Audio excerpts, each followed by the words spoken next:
They called me the family failure for 15 years, until the day they stepped onto my private jet and realized I was a billionaire. Subscribe for more stories where the underestimated rise and the tables finally turn. The invitation to the annual Thompson family barbecue sat unopened on my marble kitchen counter, the bold red script catching the glow of the Arizona sunrise through my glass walls.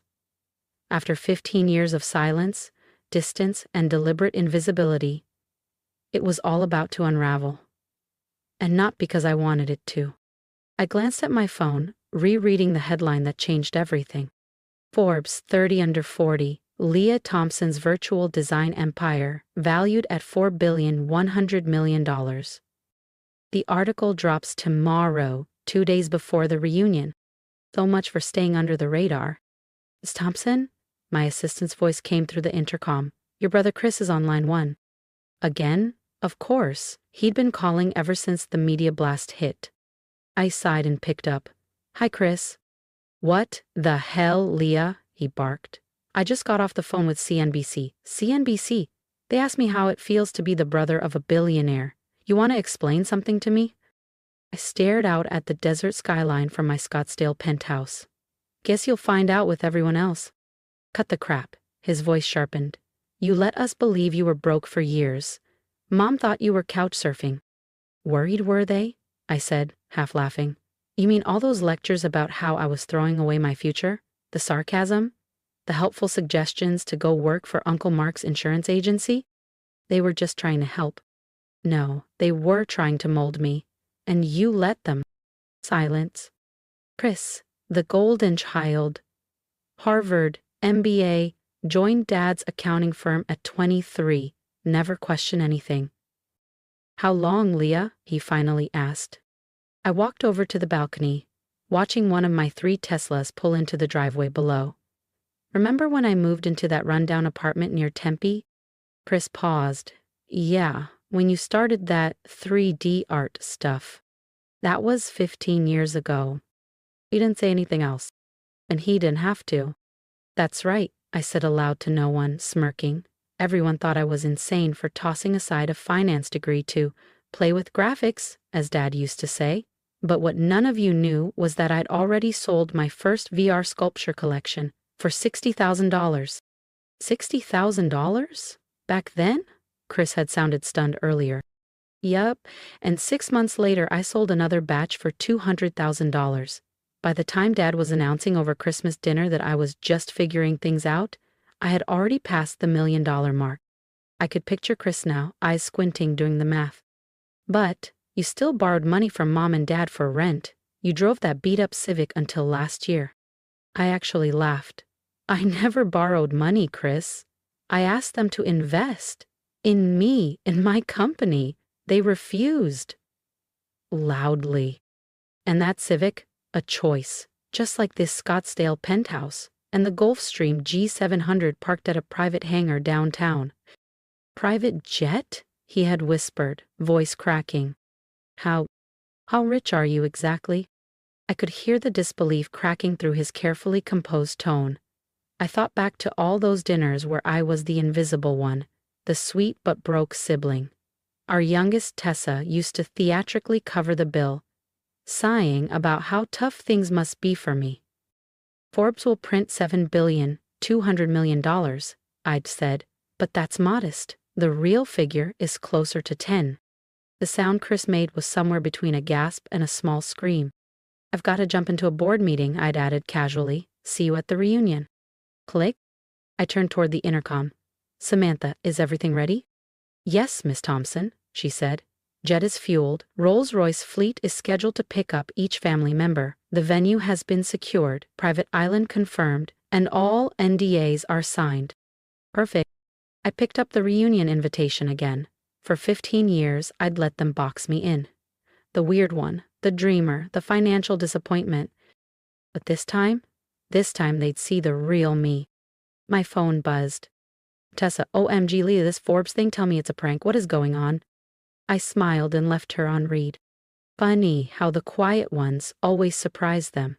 Tessa, who loved to brag about how she made it in corporate America while her artsy older sister was still finding herself. The intercom buzzed again. Ms. Thompson? Both your parents are on the line. I didn't miss a beat. Tell them I'm in a meeting. I glanced at my Cartier watch. And Samantha? Call the helipad. I think I'll take the chopper to the board meeting today.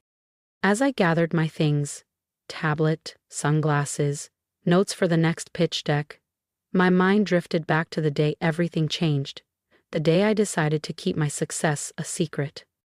15 years earlier. 3D design isn't real art, Leah, Dad had scoffed across the dinner table. And this crypto art thing, he added, eyes narrowed, it's a scam.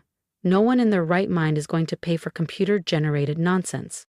I was 22, fresh out of Wharton, sitting at Sunday dinner in my parents' Phoenix estate trying to explain a vision they didn't want to hear. They hadn't paid for an Ivy League education so I could play with pixels. Actually, Dad, I just sold my first collection for enough, he snapped, cutting me off. You either come work at the firm like we planned or you're on your own. No support, no safety net, just a cold cut-off. My mother gave me her trademark patronizing smile, reaching across the table to pat my hand. Ugh, honey, we're just worried. You need structure, something stable, a real career. I looked around the table. Dad's stern glare, Mom's polite pity, Chris's silence, and Tessa's smirk. That was the moment. I didn't tell them about the $50,000 I'd already made, or the 3 immersive galleries courting me, or the venture capital firms emailing me daily. You're right, I said, standing. I'll figure it out on my own. 2 weeks later, I moved into a shoebox studio in Tempe. They assumed I was broke, too stubborn to ask for help, but I was quietly building a digital empire. Year 1. Brutal. 18-hour days, code art, networking, sleepless ambition. My first major collection, Neon Syntax, sold out in 6 hours. Total earnings? $1,200,000. I reinvested every cent, hired engineers, built platforms, revolutionized what digital ownership meant. But every time I visited home, same Civic, faded jeans, quiet smile.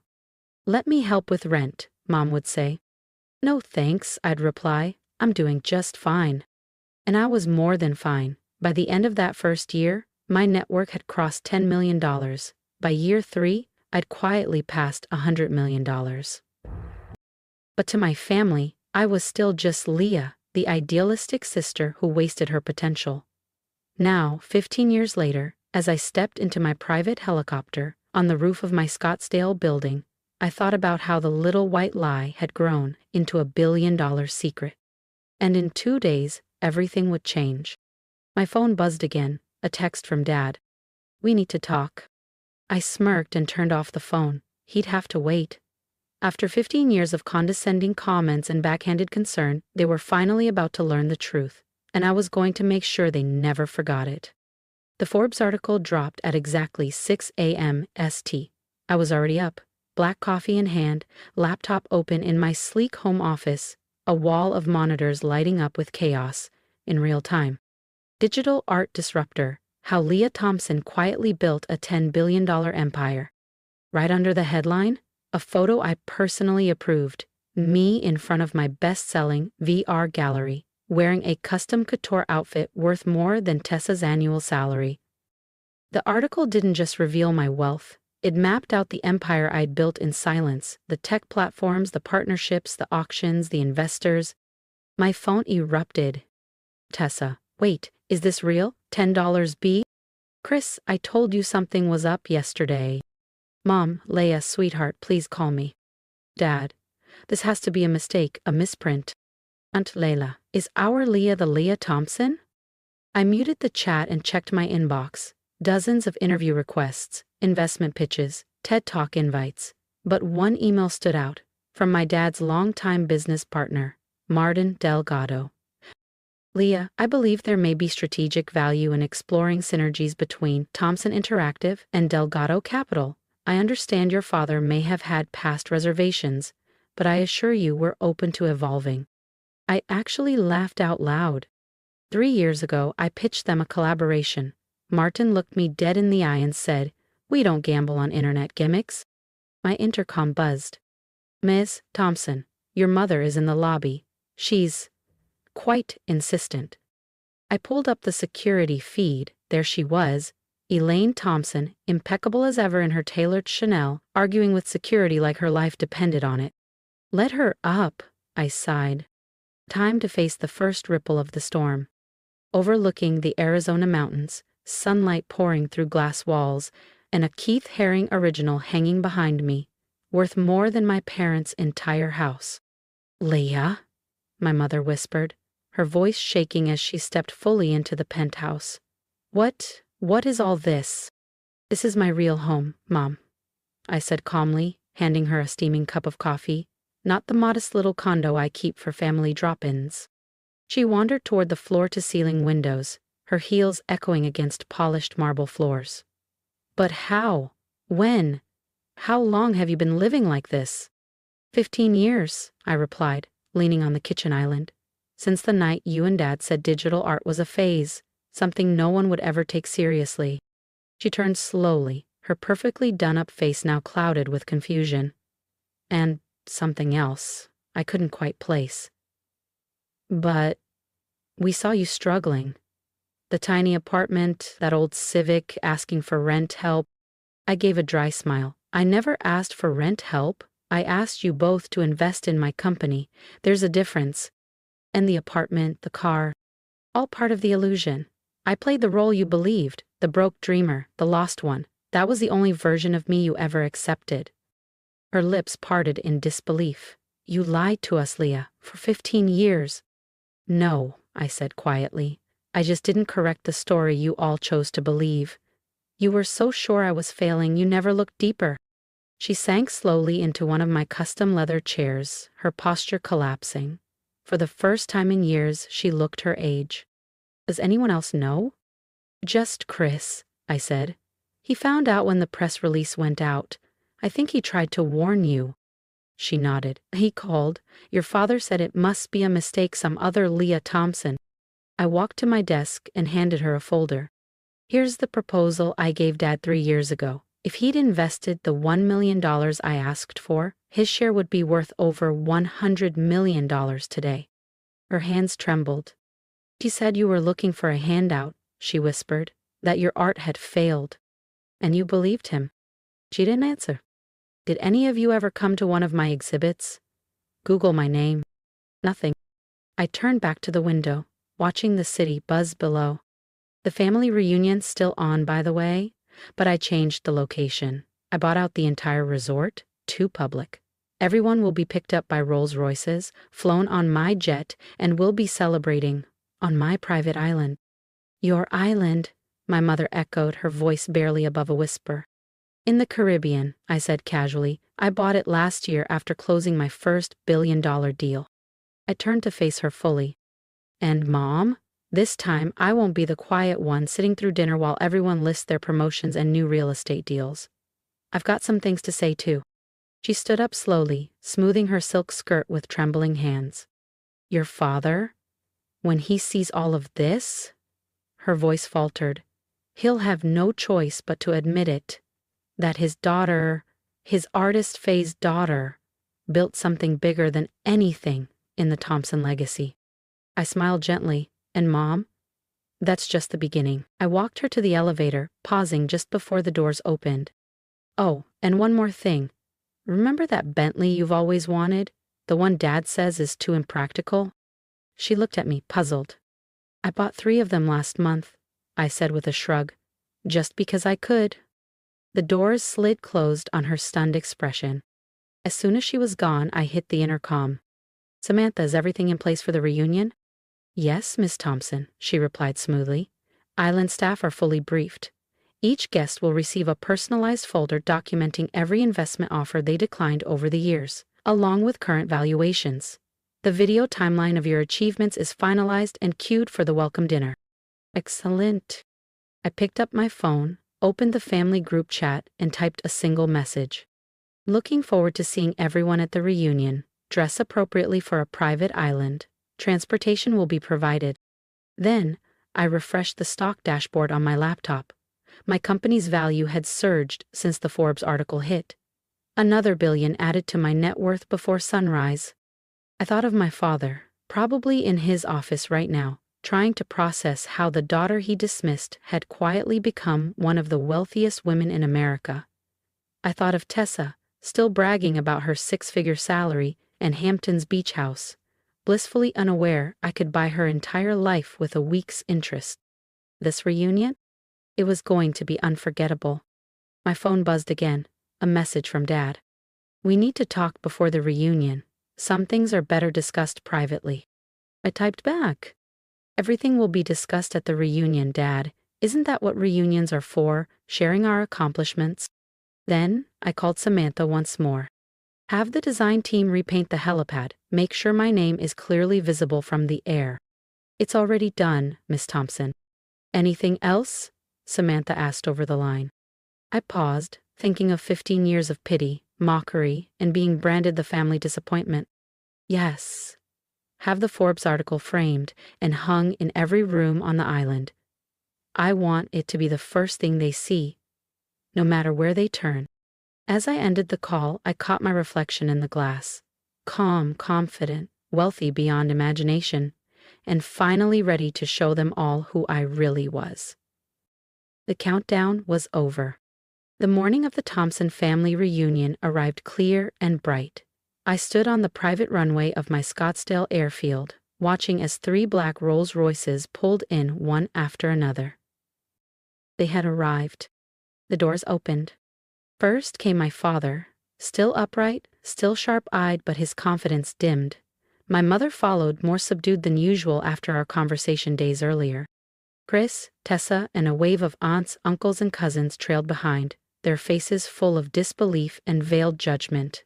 And there, waiting for them in the center of it all, sat my jet-sleek, white, gleaming Thompson Interactive, emblazoned in brushed silver along the fuselage. "Welcome, everyone," I said, letting my voice carry. "Hope the ride was comfortable." "Leah," my father said, stepping forward, trying to reclaim his usual authority, "this is a bit much. The resort would have been just fine." I smiled. "The resort was too public, Dad. This reunion needed to be more meaningful. On my island." "Your what?"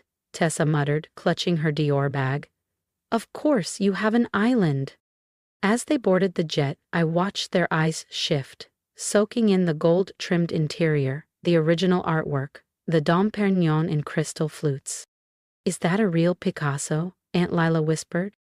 "Yes," I replied. "Picked it up last year." My father cleared his throat. "Leah, maybe we should talk." "We will, when we land. Until then, enjoy the champagne," I said, tilting my glass. "It costs more than your company made last quarter." He flinched. "Perfect." 2 hours later, we descended toward a glittering jewel in the ocean, my 300-acre private island, with a luxury resort nestled at its heart. Let the reunion begin. And there it was, visible from the sky exactly as planned. My name, Leah Thompson, spelled out in letters so large and bold they could practically be seen from orbit. "So Pi, what?" Tessa gasped, misreading the name at first. Then her jaw dropped. As we landed, I heard her whisper, "Of course she branded the helipad." Surrounding it were massive digital screens, each cycling through my most successful immersive art collections. The sale prices were prominently displayed: $2.30 M, $6.70 M, $11.50 M. Each one a statement in itself. "Welcome to Thompson Island," I said, stepping onto the tarmac, "my own little slice of paradise." "Little?" Chris muttered, eyes wide. The resort complex that stood before them was a seamless blend of futuristic architecture and untouched Caribbean beauty. "Everyone's rooms are ready," I continued. "There's some reading material waiting in each suite. I suggest you review it before dinner." The reading material was customized. For Dad, a printed timeline of every deal he declined, each missed opportunity annotated with present-day valuations. For Tessa, a comparison of her entire annual salary versus what I earn in interest per day. For Chris, an internal audit showing how much his firm lost by turning down a collaboration with my platform. I gave them an hour to settle in.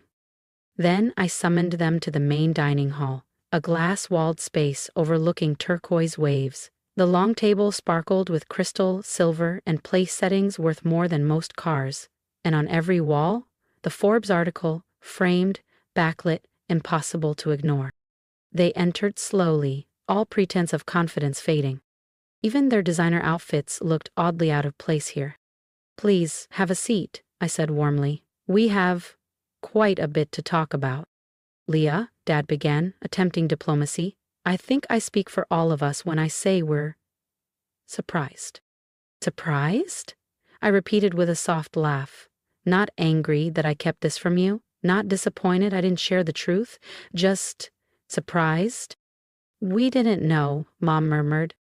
"No, you didn't want to know," I corrected her. "Every time I tried to talk about my work, you changed the subject. Every time I offered you a seat at the table, you dismissed me." "But the apartment," Tessa said, voice small. "The Civic. The times I picked up the check because you thought I was broke," I finished for her. "Did you enjoy that, Tessa? Being the successful sister? The savior?" She looked down, cheeks flushed. At least she had the decency to look ashamed. "Let me show you something," I said calmly, pressing a discreet button on the side of the dining table. Motorized panels opened overhead, and high-resolution screens descended. A timeline appeared, juxtaposing milestones in my journey with the words they'd used to dismiss me. 2010. "This 3D art thing is a waste of your degree, Dad." Result: my first digital sculpture collection sells for $50,000. 2012. "Leah, you need a stable career, Mom." Result: company valuation hits $15 million. 2015. "At least one of us is doing well, Tessa." Result: I close a $120 million partnership with a major tech firm. 2018. "Crypto art sounds like a scam, Chris." Result: my platform crosses 500,000 users and $600 million in sales. To 2022. "We don't fund online gimmicks, Dad's firm." Result: company valuation surpasses $3 billion. Every single comment. "Every time you looked at me like I was chasing a fantasy," I said, my voice steady. "I remembered all of it, and I used it." My father swallowed hard. "Why didn't you tell us?" "Because you never wanted to hear it," I said. "You needed to learn that success doesn't wear a suit. It doesn't follow your playbook, and sometimes the person you underestimate changes everything." I walked to the edge of the room, glass walls framing endless turquoise water. "The hardest part wasn't keeping secrets. It was watching you all celebrate each other, while I was building something you couldn't see." "Mediocrity," Marcus said through gritted teeth. "Yes," I said. "You played it safe. That was your ceiling. Mine was higher." I turned to Tessa. "You flaunted your six-figure salary like it was gold. I made that during a coffee break." Dad stood. "Enough. We were wrong, okay?" "No," I said firmly. "I don't want an apology. I want you to understand." I pressed another button. The screens shifted, revealing the prototype of my latest creation. "This launches next month. A redefinition of how art is created, owned, and valued. Estimated worth $10 billion. I looked at them all. "This time you'll see it happen with your own eyes. No more doubting." The room fell into a deep silence, the kind that only comes when illusions finally collapse. My family sat frozen, absorbing the reality they had ignored for so long. Finally, my mother spoke. "We're proud of you, Leah. We should have been proud all along." "Thank you, Mom," I said gently. "But I didn't do this for your pride. I did it because it was my dream, my vision." I looked around at the opulence they now couldn't deny. "And now it's my empire." "So what happens now?" Chris asked quietly. "Now?" I echoed, pouring myself a glass of wine. "Now we have dinner, as a family. But this time, we'll do it my way. No more pretending, no more hiding." I raised my glass. "To the truth." Finally. One by one they lifted their glasses. The shock hadn't fully worn off, but something was shifting. The rest of the evening passed in a haze of Michelin-level cuisine, aged wine, and hesitant but warming conversation. For the first time in 15 years, they weren't just seeing me, they were really seeing me. When they finally retired to their suites, I stayed behind, watching moonlight dance across the waves. Samantha appeared beside me, her voice soft. Was it worth it? I thought back to the timeline, their stunned expressions, the pride they never used to show. Yes, I said, but not for the reasons I thought. It wasn't about proving them wrong anymore, it was about finally being free, fully myself. I smiled, and tomorrow we show them the future. Their world of mutual funds, corporate ladders, and conservative choices was fading. The world I'd built, interactive, immersive, transformative, was just beginning. Later that night, I found a note slipped under my door. My father's handwriting. I was wrong, not just about your business, about everything. You didn't just succeed, you changed the game. I'm sorry I didn't see it sooner, Dad. I placed it in a frame beside the receipt from my first digital sale. $50,000, a reminder of where it began. The next morning, as my family gathered for breakfast, attitudes softened, curiosity blooming, I realized something profound. Success isn't just about proving others wrong. It's about proving yourself right.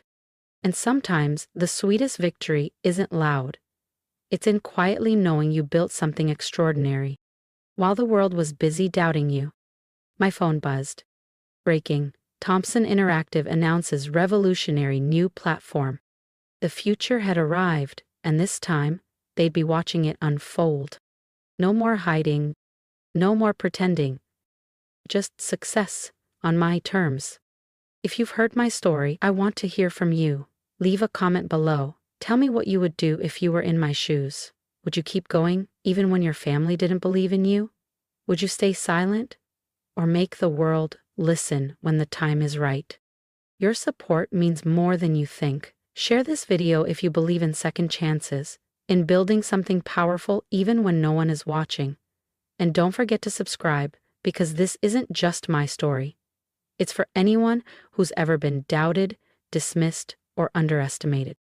And if you're chasing a dream right now, keep going. People may laugh, they may doubt you, they may call you crazy. Let them. Let their doubts fuel your drive. Build quietly, grow, and when the time comes, let the results speak for themselves. You don't owe anyone an explanation for your vision, but someday you owe it to yourself to prove you were right all along. Because success, it's not about shouting the loudest. It's about being undeniable. Now, tell me below, what dream are you unwilling to let go of?